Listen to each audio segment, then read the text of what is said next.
Washington County. I'm Blake Policini with Washington County Farm Bureau. I am Brian Street with Farm Bureau Insurance in Washington County, and we are your home team. Y'all heard me talk about Murray West and murraywest.com. They made the hat that I'm wearing. Got the Natchez Trace logo on it. I've told you a little bit about what they are. Contract embroidery company here in Mississippi. Started back in 1996, family owned. They do a phenomenal job, and I got to go visit their place up in New Albany. Let me show you a little bit about it.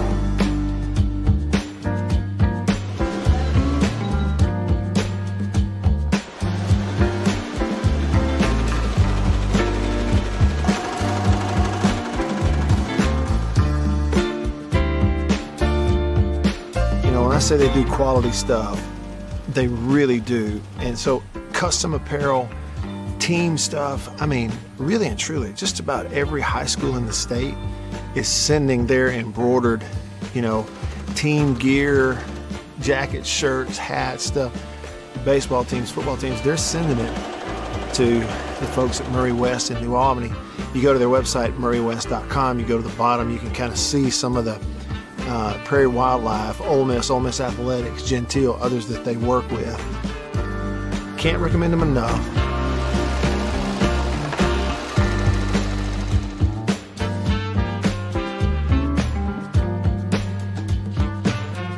If you need your logo printed, embroidered, sewn on to anything, custom apparel and other stuff, make sure you go there.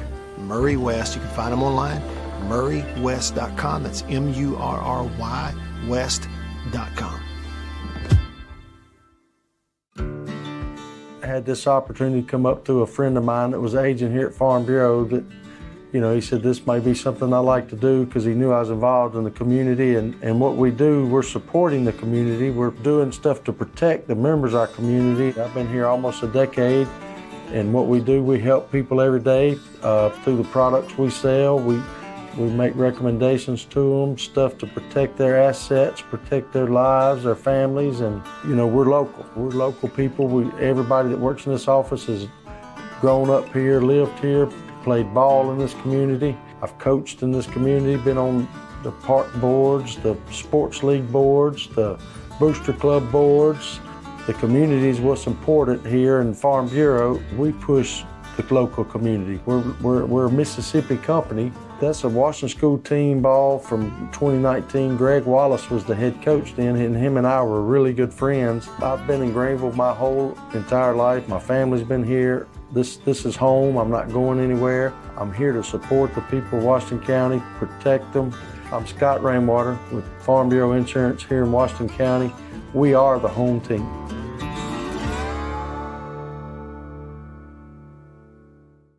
I think you know what time it is. It's time to eat. Country pleasing, jalapeno and cheddar, green onion. And no, it's not a grill, see that? But the fire is just about burnt down enough where it's time to put some of this on there. And the only decision when it comes to country pleasing sausage is which flavor, jalapeno and cheddar or maybe green onion. Both. Break me off a piece of that. Look at that. You know what that is? That's real green onion. Like that monkey who set his tail on a railroad track. It won't be long now.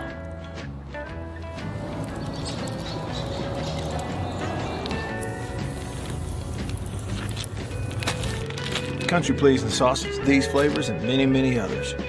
Get them online at countrypleasing.com. At a grocery store near you, pretty much anywhere in the Southeast. Walk up in there and say, Country Pleasing, please. They'll know what you're talking about.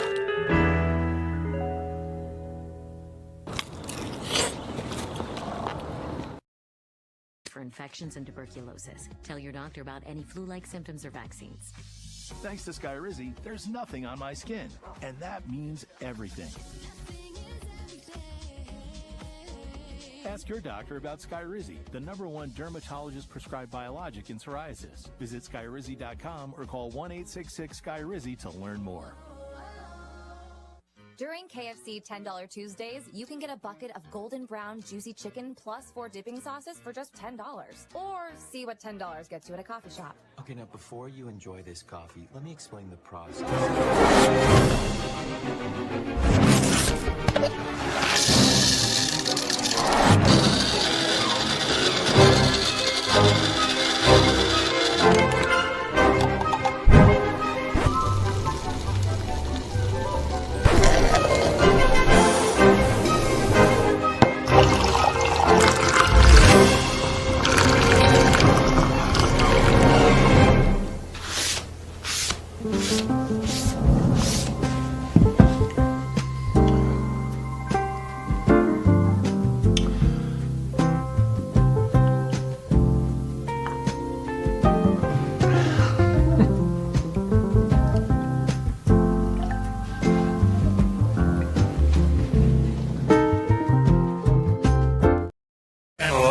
Zone 105.9 and worldwide. Now, here we go. At thezone1059.com.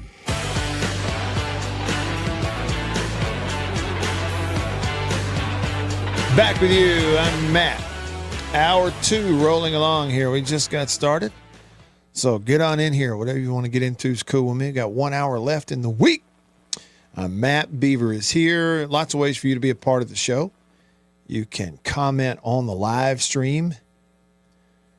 YouTube, Facebook, X, formerly Twitter. Just drop a comment. Earlier, Hogjowl texted us about Darren McFadden getting snubbed for the Heisman back in the day. This year, it says Arkansas is going to have a number 5 patch on their jerseys commemorating him. Craig said Peyton Manning should have won the Heisman back in '97 instead of Woodson.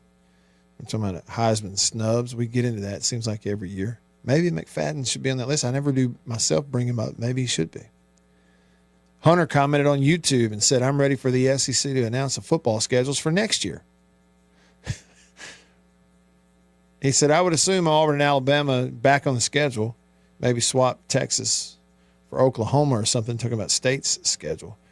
Yeah, I hadn't got that far ahead, Hunter. I mean, maybe I wish they would, but I hadn't even thought about it yet. I'm still sort of concerned about this year's schedule.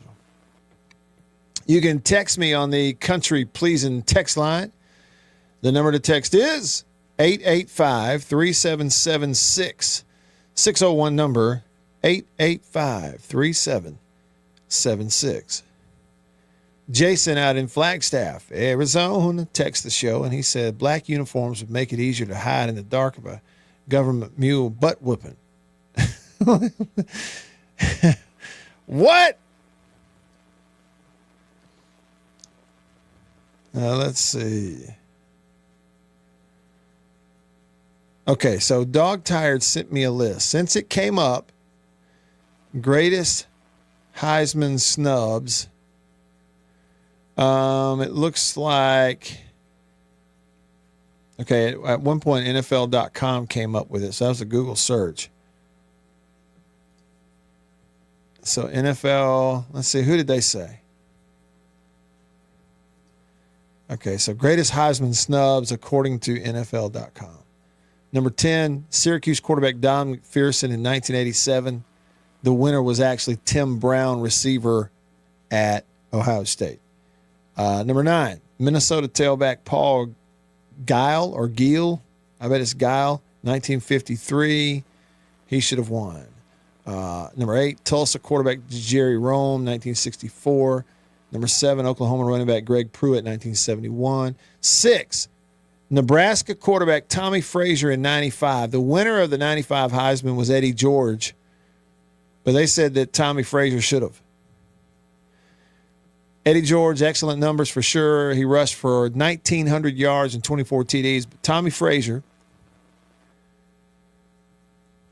had excellent numbers himself.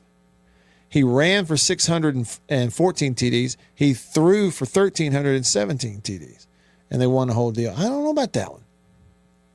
I disagree with that one. Number 5, they say that in 92, San Diego State running back Marshall Faulk should have won it instead of Gino Torretta. 4, running back Chuck Muncie, 1975. They gave it to Archie Griffin, Ohio State instead.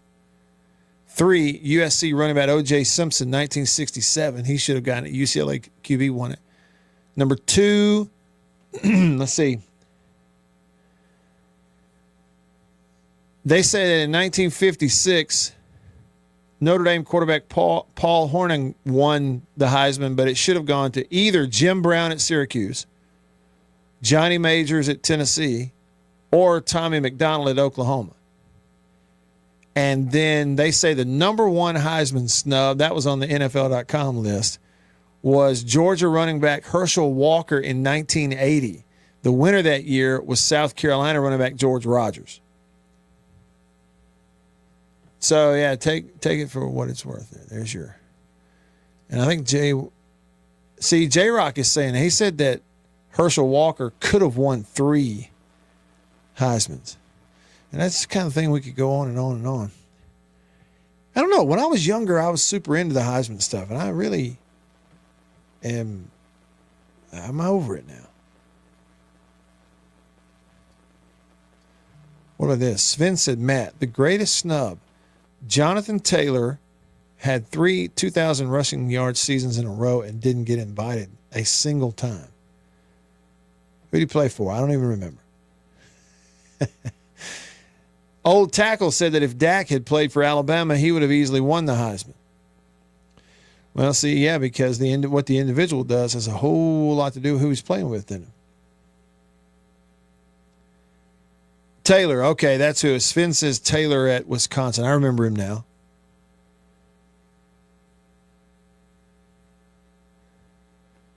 But to say that he's the greatest of all time, Somebody texted in and said that the 1980 snub was because Herschel was a freshman. And I mean, it was, but they're saying that he should have won it anyway.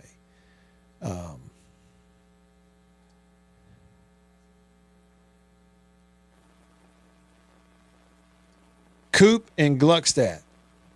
He says Heisman snub, Charlie Connolly, 1948. Snub, should have won it.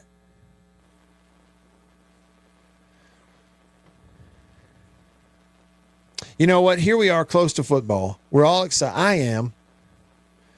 I have absolutely reached the point of the year where I start watching old replays of old games on YouTube. And by the way, isn't it a heck of a note? Isn't it a heck of a note that, you know, my team plays in the Southeastern Conference, and I get hungry for Southeastern Conference football this time of year, and the number one thing I go to is YouTube to watch replays of old games, and not one single time do I turn it on a channel that is called the Southeastern Conference Network. I hadn't turned it on once. I'm like watching Georgia, Florida from 1982, and like Bama versus Ole Miss in 94, and like State versus Auburn, 97. Of course, I was in that one. But you know what I'm saying? Like, oh man, hungry for football. YouTube, watch old games. What about the SEC Network? Never crossed my mind, not one time. Now tell me that they're targeting their audience. I just don't think they are. But I want to read you something. And when I read you something, I'm also reading me something. This is a post that popped up on X, formerly Twitter, posted by Brent Dearman, who is the head football coach at the University of North Alabama. That is in Florence, Alabama, Northwest Alabama. UNA. The UNA Lions. He's the head football coach at UNA. And Brent Dearman posted this.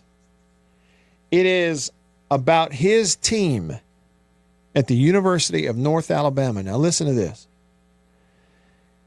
He said, what most people never see.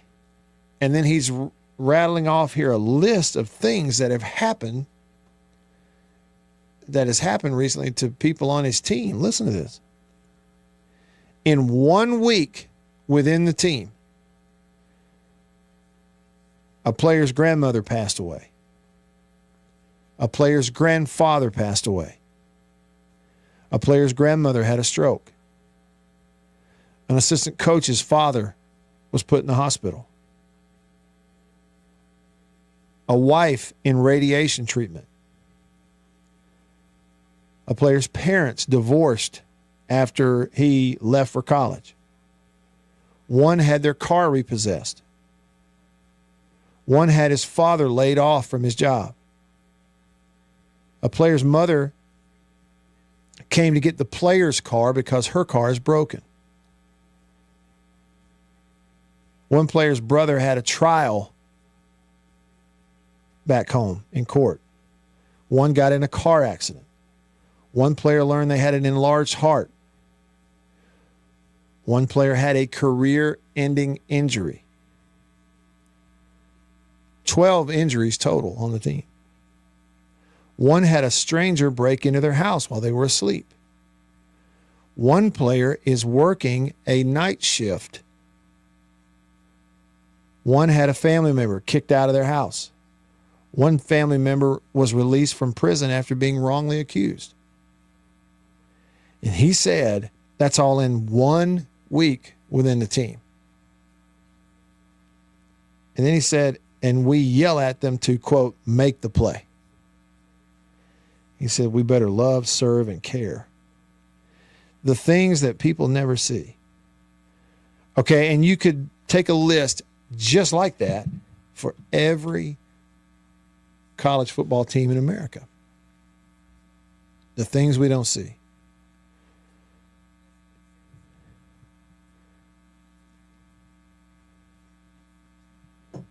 Losing grandmothers and grandfathers.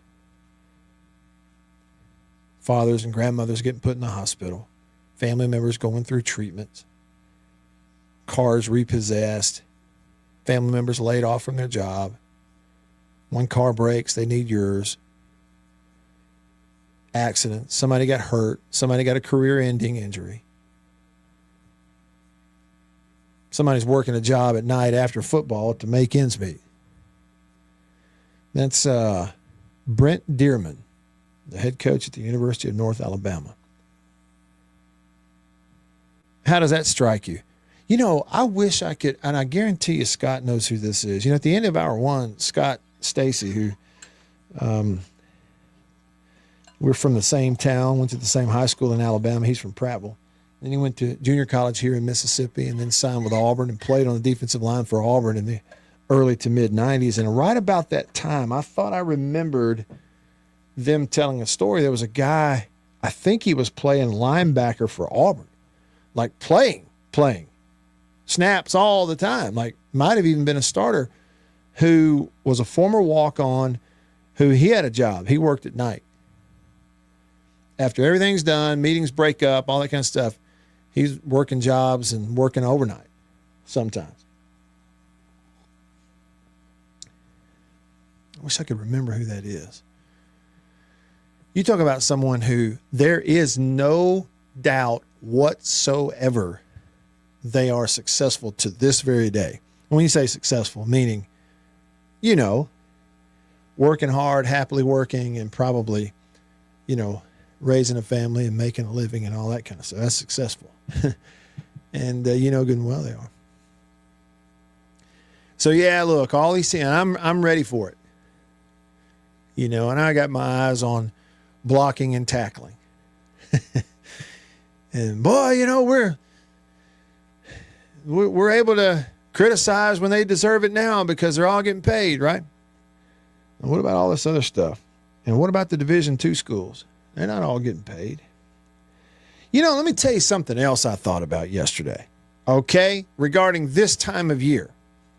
Now stick with me here for a second.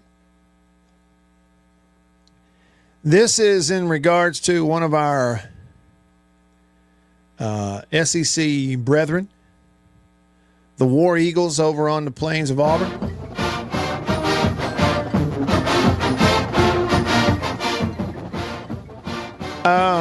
Did you see what happened yesterday? They're having preseason practice, and they've got that quarterback who transferred to Auburn from, I think, Oklahoma, right? Jackson Arnold, I believe is his name. All right, and so the Auburn allows the media to come to, I don't know if they're coming to all, but he was there for some portion of practice, okay? It's a media person. I don't know who it is, but here we are, SEC football practice going on. Transfer quarterback, media member at practice got his phone out recording video. Yeah, I'm not so sure that I understand why anybody would allow that to go on, but here we are. Well, this particular portion of practice, said media member, whoever it is, records. It's not even full team 11-on-11. They're kind of going through maybe, I don't know, combination routes or something like that. That's what it looked like to me. I don't think it was 7-on-7, but it was a passing type of drill. All you could see was two receivers go out. The quarterback's back there. It's filmed. It's kind of rudimentary video. It's filmed on a cell phone. And, the throw didn't go where it was supposed to, or maybe he didn't throw it at all. But then what you see is Coach Hugh Freeze just chewing him out. I mean, he's back there where the rest of the team's lined up waiting to get the reps. Quarterback's standing there. And Freeze he's chewing him out. It wasn't like nose to nose, hollering and screaming, spitting in his face. It was just frustrated, looking down, look back, yelling and screaming at him, and letting him have it. And apparently what happened is the video, the reason we all saw it, everybody saw it, is because a media member gets this video clip, takes it to social media, pops it out there, post.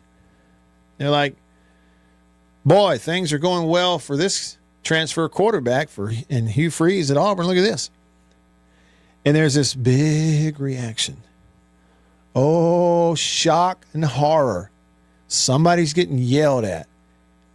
Here's a play that shows this kid is terrible. He can't even do anything, and his coach is just already PO'd at him. Now, reportedly, whoever posted that video deleted their post of their practice video with a cell phone, media member. But it was too late. People had captured it and saved it and that kind of thing. So it's still out there. Now, my blood will get up and I see, all right, Sven saw it. Sven said Freeze yelled at Arnold like crazy. I saw it. Well, let me just tell y'all something. Let me tell everybody something. Everybody listen.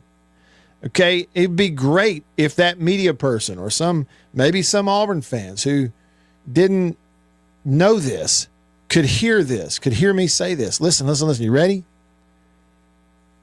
That was nothing compared to what goes on at every practice. Now, some coaches are different. Some players are different. But listen, it's no big deal. Any player, a quarterback, it happens at every one. It should happen at every one. Let me ask you another question. See, and the reason you can hang with me on this, okay, because you know that I'm not an Auburn lover by any stretch of the imagination, and I ain't a Freeze guy, really. So it ain't about that. This could be anywhere. A situation where some dumb, mushy-headed, snot-nosed media jerk takes video with his phone because they are opening things up and allowing you to come to their practice. You get one video clip of one play it's practice, which is if you're going to screw one up, do it there. Where the play didn't go right in practice, happens at every practice. The coach is yelling at the quarterback, and we run to social media with it so as to show, this relationship ain't working. It's already failing at Auburn. Look at this. How dumb do you have to be, first of all, to do that? Secondly, to fall for it as if it's a big deal.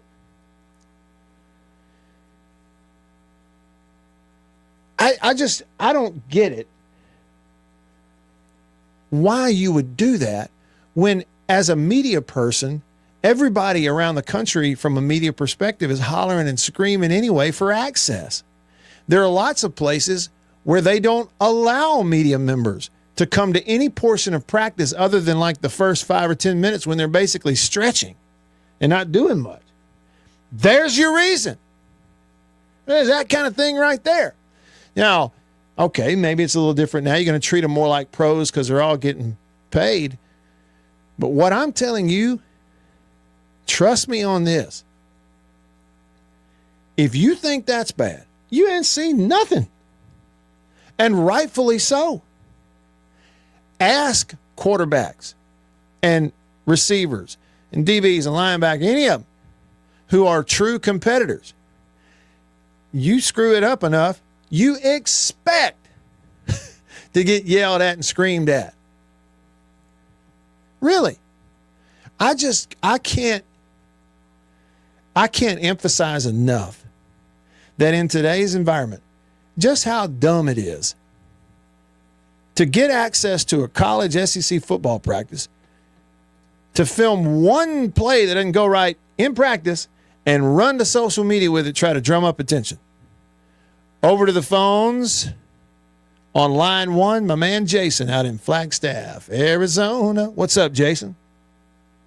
Not nothing much. You hear me all right? Yep, loud and clear. All right. You go back to my text, and I was saying that the black uniforms would make it easier to hide. Okay. Yeah, that's because I'm kind of poking at the people that are writing off Arizona State as a toss-up game or a win. Okay. Which I've been hearing, way, way too much lately.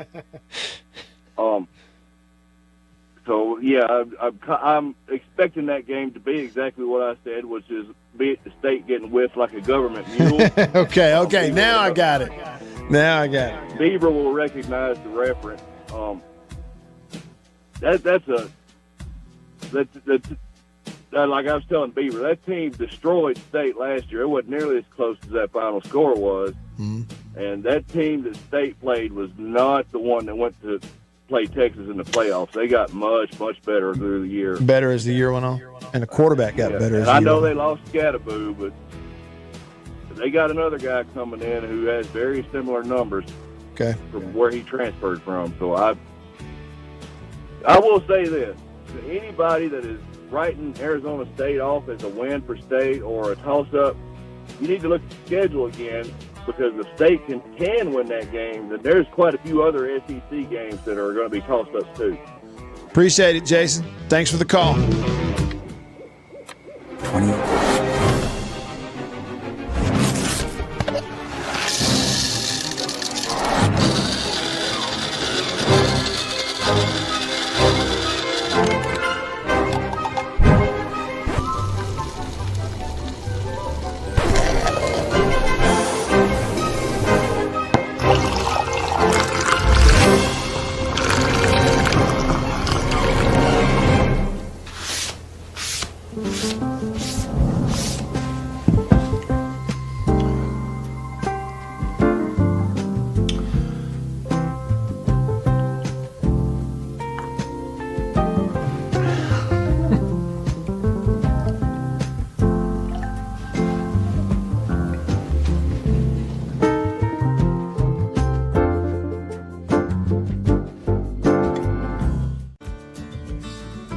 I was born and raised in Greenville. I've always called Greenville home.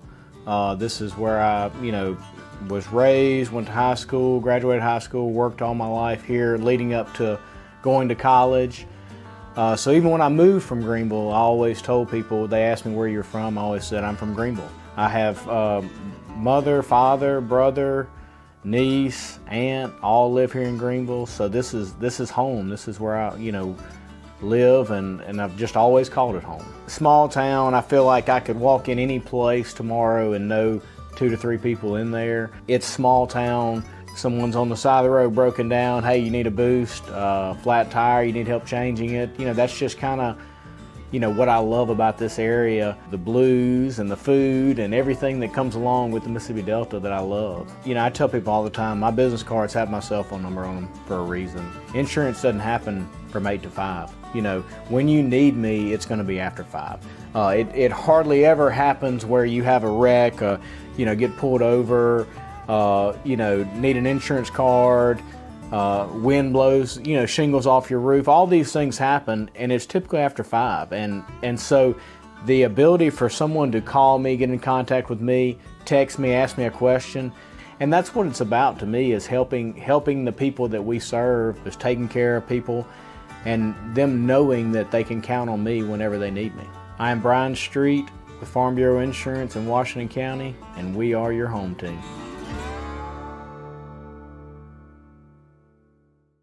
Y'all have heard me talk about Murray West and MurrayWest.com. They made the hat that I'm wearing. Get the Natchez Trace logo on it. I've told you a little bit about what they are. Contract embroidery company here in Mississippi, started back in 1996, family owned. They do a phenomenal job, and I got to go visit their place up in New Albany. Let me show you a little bit about it.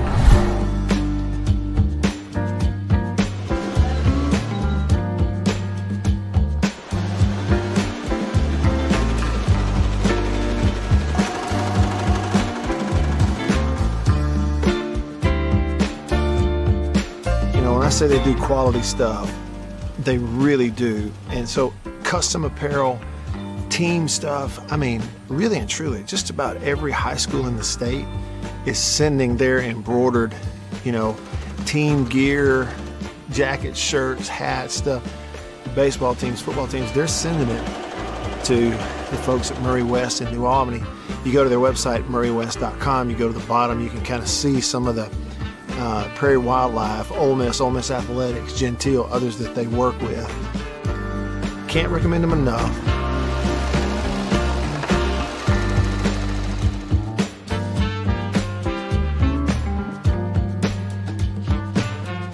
If you need your logo printed in Zone 1059 and worldwide at thezone1059.com.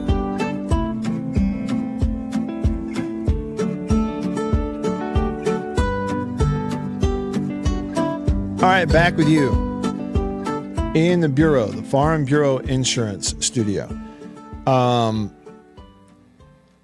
So a little bit ago, I was talking about, the list of things that the head coach at the University of North Alabama put on Twitter, that things that had just gone on in the personal lives of a lot of the players during that time. And one of those being that, there's one player who's working a job in a night shift after school and after practice. Okay. Among those many things. Okay. And it brought up this memory, and I could not remember the details, but I think I found them out due to the help of one of our listeners. He's someone I know. And we talked to him earlier, Scott Stacy, who played at Auburn during this time. But I was trying to remember. I said, okay, I remember a linebacker I thought that they talked about who was a walk-on who was working jobs after school and at night and all that kind of stuff to be a part of the team. And he was actually playing well. And I couldn't remember the name, but I kind of vaguely remember that story.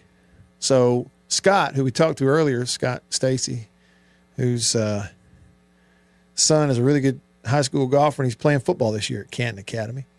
Scott played at Hines, and then he played at Auburn in the mid-90s, 93, 94. Well, Scott texted in immediately, 𝐁'N'Misca was his name. And some of y'all that are old enough to remember watching SEC ball back in the early mid-90s, you probably remember the name, 𝐁'N'Misca, linebacker at Auburn. He was a walk-on. Scott says he was a walk-on in 91, started at Auburn in 93, 94 after earning the scholarship. He was working at night and weekends and was living in Coach Wayne Hall's garage, who was our defensive coordinator, talking about at Auburn, before he earned his scholarship. War number 45, he was Scott's roommate. Now, what are the chances? It's not a coincidence that name comes up. So I remember it now, 𝐁'N'Misca. He was, and I looked it up, he was originally from Connecticut, walked on at Auburn, working all kinds of jobs to make it work, living in one of the coach's garages, and then earns a scholarship, becomes a starter, and was a heck of a football player. And, and I think, as far as where he is now and what he's doing, I don't know, but I think I might have seen where he did get into coaching at some point, but I'm not sure where he is now. But yeah, heck of a story.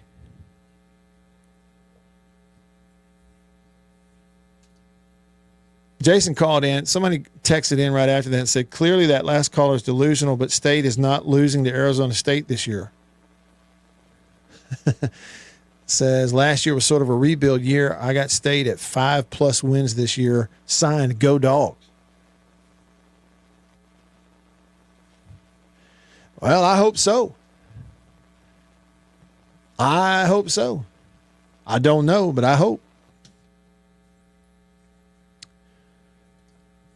Scott said 𝐁'N is coaching football in New Canaan, Connecticut. Defensive coordinator. He's from Bridgeport, Connecticut. Heck of a story. Thanks for that info. Delta Tide fan texted the show and said, our former pastor in Alabama is Alabama graduate. He often reminded us of the old South Central Bell TV ad the late Coach Bear Bryant did. Coach Bryant said that whenever their players start fall practice, he reminds them that the first thing they should do is call their mama. Let their mama know that they're safe and that they're doing well. And then Coach Bryant said at the end of the commercial, I sure wish I could call my mama right now. I do remember that, Delta Tide fan, or at least, vague remembrances of that. And he said, shows you how much college coaches do care about their players, as well as college football coaches aren't exactly the hard-nosed people that they put themselves off to be. Anyway, he said, have a great rest of the show and weekend. And as always for me, roll Tide, roll. Yeah, I do think that's true. I still think I will stick with this idea that I used to say it, and at some point I stopped saying it. But I think that, college coaching, maybe coaching in general, but I think particularly college football coaching, you have some of the finest people in sports, and then you have some that are on the opposite end of the spectrum that are some of the worst. And I don't know that you have a whole lot that's in the middle. I think that needle, for most of the people that make it to that highest level, that needle's swinging one way or the other. They are there at that highest level because there's some of the finest people around. And then also, some of them are there because they are some of the most cutthroat, insecure,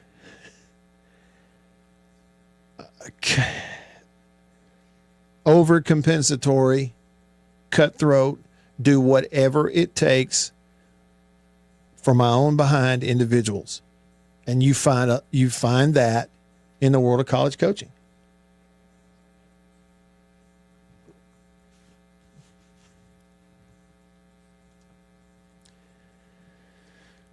Yeah.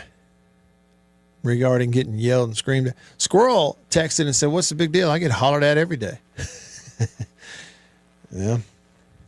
Well, and that's the thing, to take a clip of, see, we're preseason. Okay. So maybe it doesn't work out, with this player who transferred in there from another school. Okay, but to take a clip from a preseason practice where he didn't run a play right in practice, and to take that, and he gets, coach yells at him, and we're going to run to social media with that to prop up an idea that he's not any good. I mean, just close practice right now. Just close it. I'm telling you right now, as someone who's kind of got one toe dipped in these media waters over here, close them all. Close it out. Don't ever let anybody into another practice. I'd be totally fine with it. If that's what you're going to get. You get it at the NFL level all the time, too. And they do these preseason camp things, and some obscure guy takes his phone out and, Russell Wilson throws an incomplete pass and misses a guy, or Dak, throws a pick in 7-on-7, and they're like, see what I told you? See, look, Twitter, boom, he sucks. I mean, how dumb do you have to be to buy that? Dumb. Hill Dog says, I bet that person doesn't have access anymore. Deleted or non-deleted. I agree. Probably doesn't have access. Somebody texted in and said, and poor 𝐁'N never made an NIL dime. He didn't. Okay, but he was on an undefeated football team in '93. Of course, they were under probation, whatever, couldn't play. But they went undefeated in 93. Like, he's starting middle linebacker. You start middle linebacker now on an undefeated SEC team, you can buy 3 houses and 4 cars before the first game.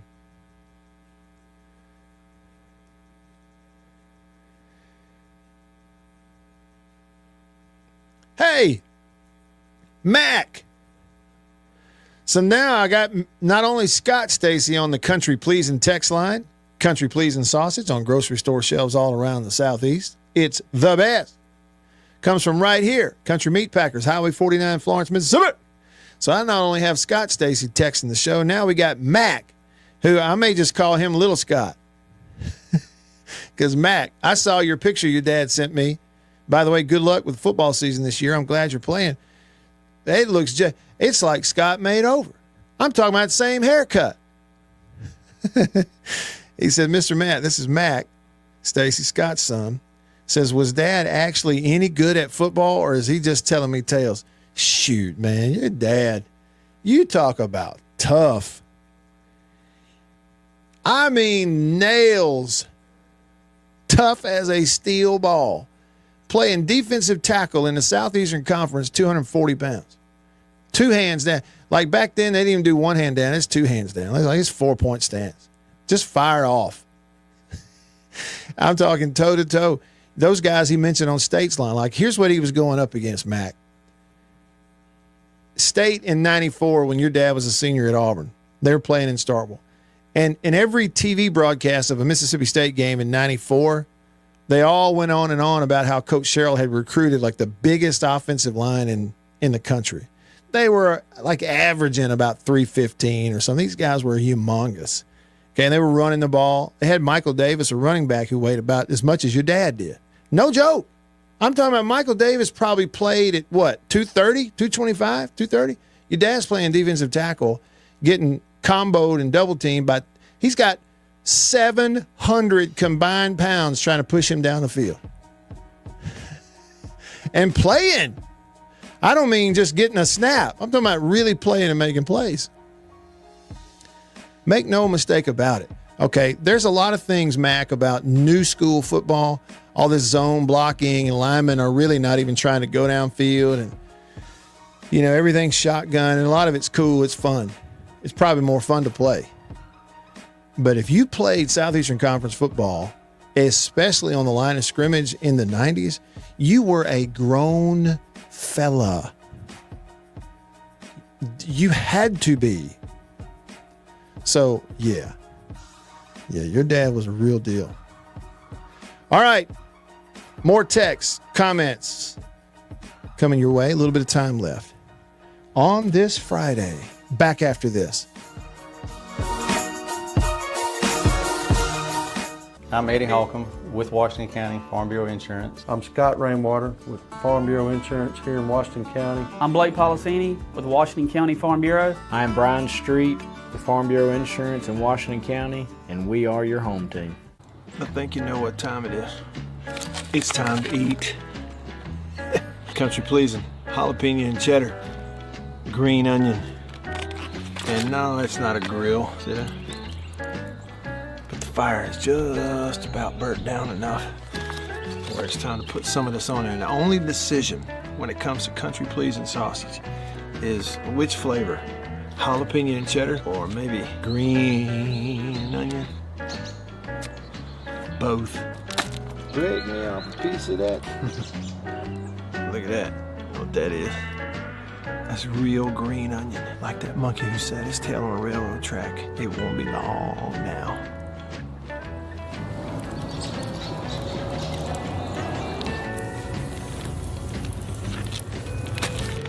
Country Pleasing sausage, these flavors, and many, many others. Get them online at countrypleasing.com. At a grocery store near you, pretty much anywhere in the Southeast. Walk up in there and say, Country Pleasing, please. They'll know what you're talking about.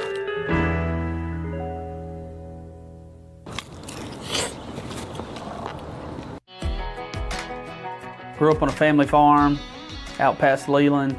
Just born and raised here in the Mississippi Delta. Never really thought about moving out. You know, it's where my roots are. Our family's a big sports family. It was 4 boys and 1 girl, and all 4 of us boys went and played ball at Delta Community College. My dad, he's always been honestly a role model of mine. He's farmed his whole life.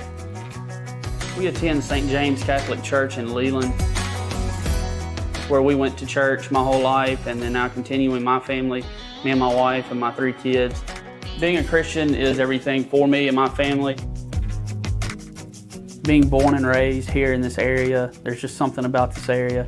I mean, when you pull into it, you don't see a whole lot, but being born and raised here and the farm families and just the people that grew up here, the people that you see here, you see in the grocery store, you go to church with, small town community, you're gonna run into people that you know. It puts a smile on your face knowing that you know the people in your area, in your community.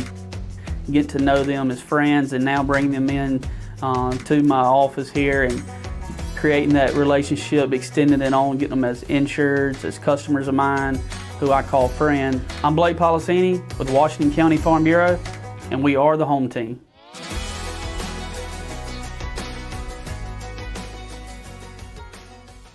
Y'all have heard me talk about Murray West and MurrayWest.com. They made the hat that I'm wearing. Got the Natchez Trace logo on it. I've told you a little bit about what they are. Contract embroidery company here in Mississippi. Started back in 1996, family owned. They do a phenomenal job, and I got to go visit their place up in New Albany. Let me show you a little bit about it.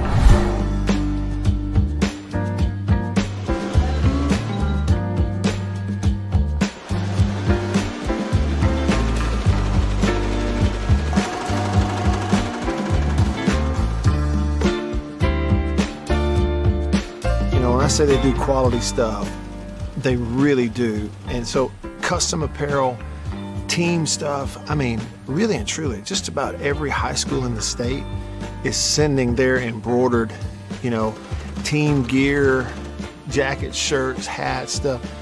Baseball teams, football teams, they're sending it to the folks at Murray West in New Albany. You go to their website, MurrayWest.com, you go to the bottom, you can kind of see some of the Prairie Wild. Menu full on the Zone 105.9 and worldwide at the Zone105.9.com. Back with you, I'm Matt. In the Bureau, the Farm Bureau Insurance Studio. Farm Bureau Insurance, go with the home team. Delta Tide fan texted the show. He says, you find true hard-nosed, don't care about anything, talking about, but winning, coaches in high school too, he said. If you get a chance, Google former Leak Academy girls basketball coach Larry, is it Terrell or Thurell, and Doyle Wolverton. All right, I'll Google it and look it up. The Tennessee man on the Country Pleasing text line said,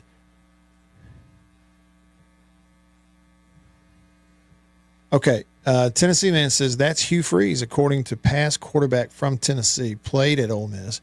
Freeze is only for himself. In other words, like, what can I get out of you?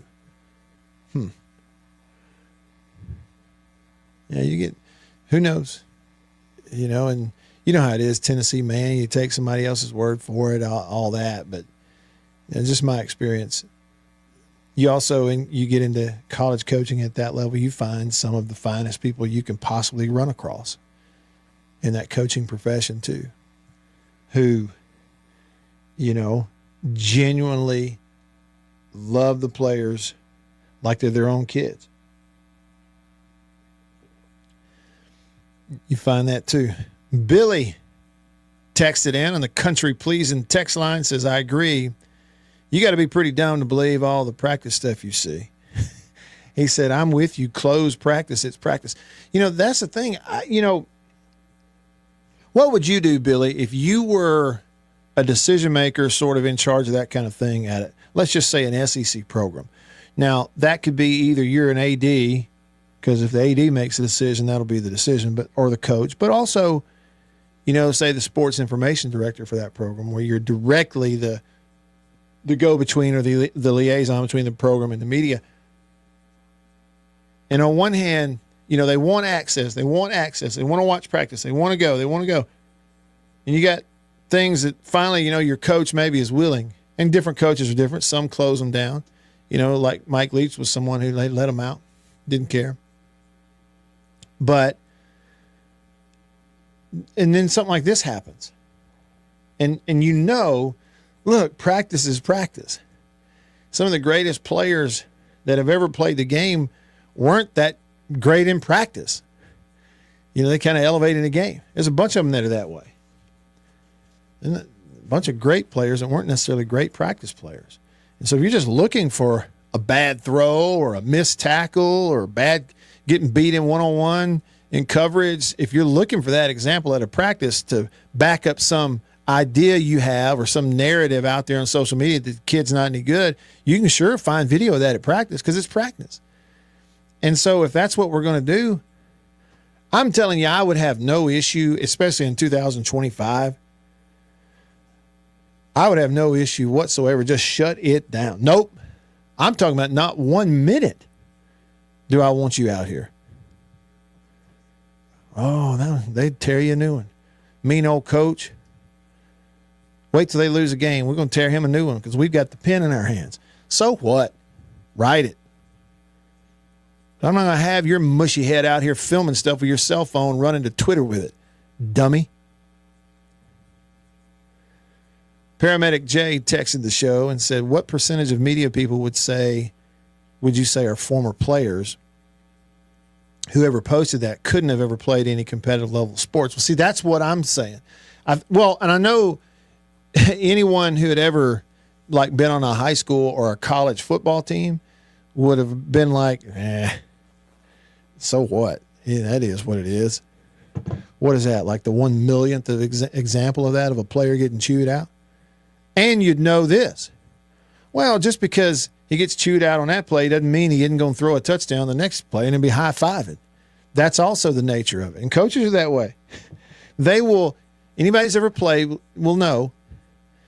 Sometimes you play for a coach who I'm talking about, chew you up and spit you out on one play. And in the next play, you do something right, he'll hug you, pick you up, laugh and high five. He's the happiest guy on the field when you do it right. I mean, that's also, part of it. Covington County Bulldog said, hey, Matt, tell me a story about Big Paul Mooney. Thanks. Big Paul Mooney from Collins High School, offensive lineman, Mississippi State, 1995 to 1999. 6'8", 320 pounds. Played center. And maybe some guard also. Excellent snapper. Snapped on special teams field goal unit. Snapped for punts. The best heart of just about any human being I've ever known. Has the best heart. Y'all know Paul Mooney. You know that about him. He probably has the best heart of any person I've ever known. I love him like a brother. And it's bad to say that and then think, well, shoot, I sure don't do a good job of getting to spend time with him like I should. But Paul's a really good football player. Okay. And played a lot of snaps on the offensive line, on those really good teams in the late 90s. But the thing is, there's a lot of competition in there too now. If you were getting significant playing time on the offensive line at State late 90s, you were a really good football player. And then got into coaching. His son Tripp is a student this year, first-year student this year at State. And I think Paul, he's still coaching at St. Joe and all that. Paul's the kind of guy you can't know him and not like him. And if you don't like him, you're the problem. Jonathan texts the show. He said, oh, yeah, there are plenty of high school coaches that only want to win. He said, my son has the head football coach as an algebra teacher this year. He said, I told him, good news, bad news, bud. Good news is this fall is going to be easy. Bad news, you're not going to learn nothing. Well, Jonathan, maybe not. Maybe he's also a good math teacher. I mean, not every coach can just coach. You got to teach something too. It's part of the deal. Billy texted in. He said, glad you asked. He said, I understand media wants to come see. So the media wants to see, that's fine. He said, but it'd be during walkthroughs, no pads, just helmets. For the sake of our players' integrity, I do not want to showcase their bad plays in practice. We recruited them as good players. See, Billy, that's kind of how I would be. I would probably, the compromise would be, okay, look, we're going to keep up with this, not because I'm trying to be the police. It's just we're going to keep up with it to be fair to everybody. Media group, you got to check in, okay? We'll all go out together during the stretch and indie portion of drills. Like, you know what I'm saying? Like running backs are running through the chute, in the pads, and linemen are going under the deal, and they're doing that stuff. And then once we go to stretch, team stretch, you can stay during that. As soon as team stretch is over and the horn blows, we're out of here. We're not watching anything else. I mean, that's probably what I would do for the same reason you said.